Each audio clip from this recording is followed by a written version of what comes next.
Perkenalkan, nama saya Nang Aroni Arifin. Saya akan menjelaskan tentang mata kuliah Perekonomian Indonesia dengan pertemuan 9 dengan pembahasan pembangunan ekonomi daerah. Di sini saya akan menjelaskan pengertiannya terlebih dahulu. Pembangunan ekonomi daerah merupakan proses pemerintah daerah dan masyarakat yang mengelola sumber daya yang ada dengan serta membentuk suatu pola kemitraan di antara pemerintahan daerah dan sektor swasta dalam menciptakan lapangan kerja baru dengan serta merangsang perkembangan kegiatan pertumbuhan ekonomi di dalam wilayah tersebut.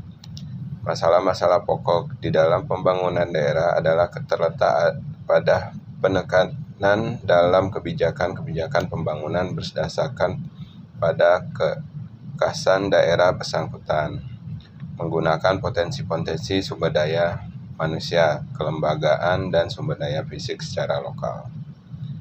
Berikutnya, di sini ada 2 sektor pembangunan daerah. Yang pertama itu ada sektor basis. Sektor basis itu merupakan semua kegiatan yang dapat mendatangkan uang dari luar daerah. Dari sudut pandang sektor basis, pemerintah output sektor produksi tidak hanya terbatas pada permintaan lokal, tetapi juga oleh pemerintahan daerah lainnya yang diekspor. Dari sudut pandang sektor basic, permintaan output sektor produksi tidak hanya terbatas pada pemerintahan lokal, tetapi juga oleh pemerintahan daerah lainnya yang diekspor. Yang kedua itu ada sektor non-basis. Semua kegiatan ekonomi yang dapat diperuntukkan bagi kebutuhan konsumsi lokal. Berdasarkan dan sudut pandang sektor non-basis, aktivitas sektor produksi meningkatkan kalau permintaan meningkat. Maka sektor non-basis terkait terhadap pada kondisi pendapatan masyarakat lokal hingga ekonomi daerah yang tidak bisa berkembang melebihi pertumbuhan alamiah daerah. Berikutnya indikator ekonomi daerah. Di sini produksi domestik regional bruto. Yang pertama itu ada indikator ekonomi daerah atas dasar harga yang berlaku atau dikenal dengan PDRB. Nominal disusun berdasarkan harga yang berlaku pada periode perhitungan dan bertujuan untuk melihat struktur perekonomian.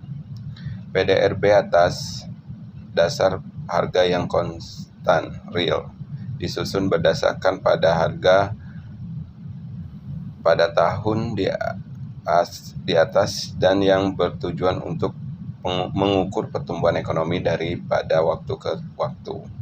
PDRB merupakan suatu ukuran kinerja pada suatu perekonomian selama pada kurun waktu tertentu yang dihitung berdasarkan buku panduan SNA, System of National Account. Yang keempat, pendekatan penghitungan PDRB.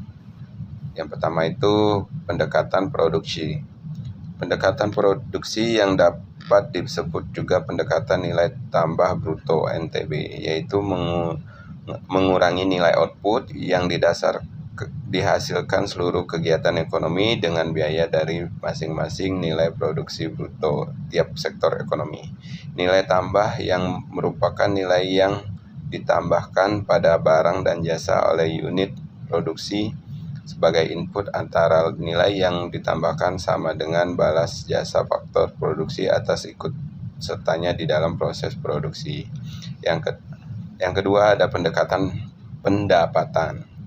Nilai tambah dari kegiatan ekonomi dihitung dengan cara menjumlahkan balas jasa faktor produksi, yaitu upah dan gaji surplus, usaha penyusutan serta pajak dan pajak tak langsung neto. Untuk sektor pemerintahan dan usaha yang bersifat tidak mencari keuntungan, surplus usaha tidak diperhitungkan. Berikutnya,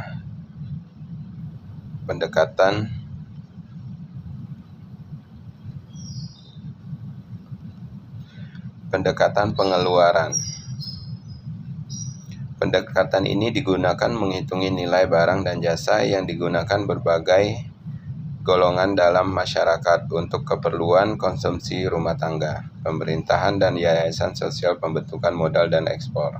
Nilai barang dan jasa berdasarkan dari produksi domestik. Total pengeluaran dari komponen di atas harus dikurangi dengan nilai impor hingga nilai ekspor yang dimaksud ekspor neto.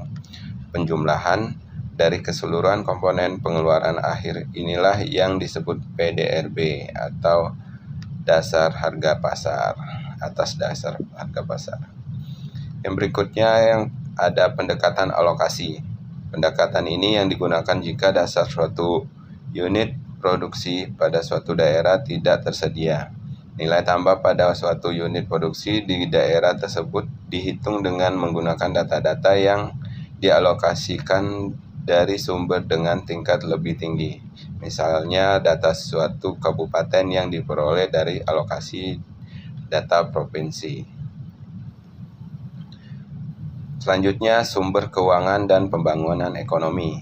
Sumber-sumber pembiayaan pada pemerintahan pusat dan daerah yang dilaksanakan pada dasar desentralisasi, dikonsentrasi, dan pada tugas pembantuan.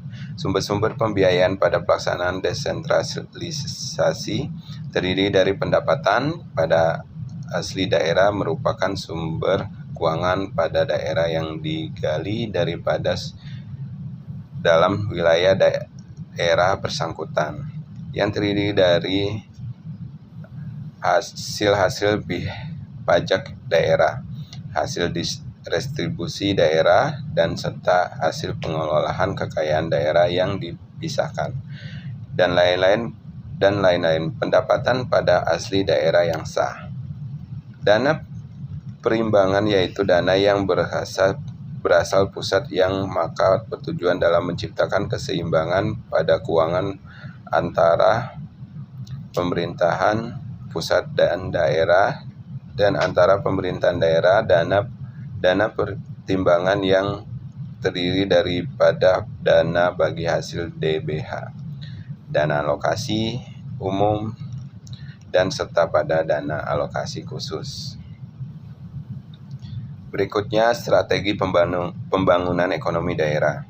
Strategi pengembangan fisik dengan pengembangan program perbaikan kondisi fisik atau lokalitas daerah yang ditunjukkan pada kepentingan pembangunan industri dan perdagangan. Pemerintah daerah berpengaruh positif bagi pembangunan dunia usaha daerah.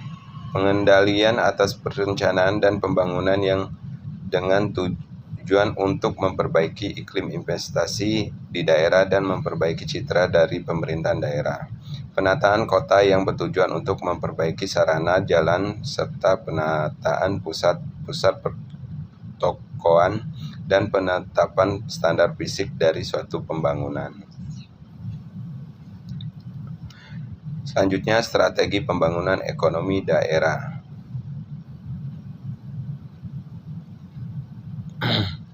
Ada juga, ini termasuk seperti yang tadi, di sini tambahannya pengaturan atas tata ruang yang baik untuk merangsang pertumbuhan serta pembangunan perekonomian daerah, penyediaan perumahan-perumahan atau pemukiman yang baik yang akan berpengaruh positif bagi dunia usaha selain di samping menciptakan lapangan kerja. Berikutnya, penyediaan infrastruktur seperti sarana bersih teman-teman, sarana parkiran, serta tempat olahraga dan lain sebagainya. Strategi pembangunan ekonomi daerah. Strategi pembangunan di dunia usaha yaitu komponen penting di dalam pembangunan ekonomi daerah, karena daya tarik kreativitas atau daya tahan kegiatan ekonomi dunia usaha yang adalah merupakan cara yang terbaik untuk dapat menciptakan perekonomian daerah sehat. Kemudian, untuk mencapai tujuan dari pembangunan fisik tersebut yang diperlukan adalah alat-alat pendukung antara lain seperti penciptaan iklim usaha baik bagi dunia usaha melalui pengaturan serta kebijakan yang memberikan kemudahan untuk dunia usaha dan saat yang sama untuk mencegah penularan oleh kualitas lingkungan. Oke, thank you. Jadi dari pembahasan ini cukup sekian. Terima kasih.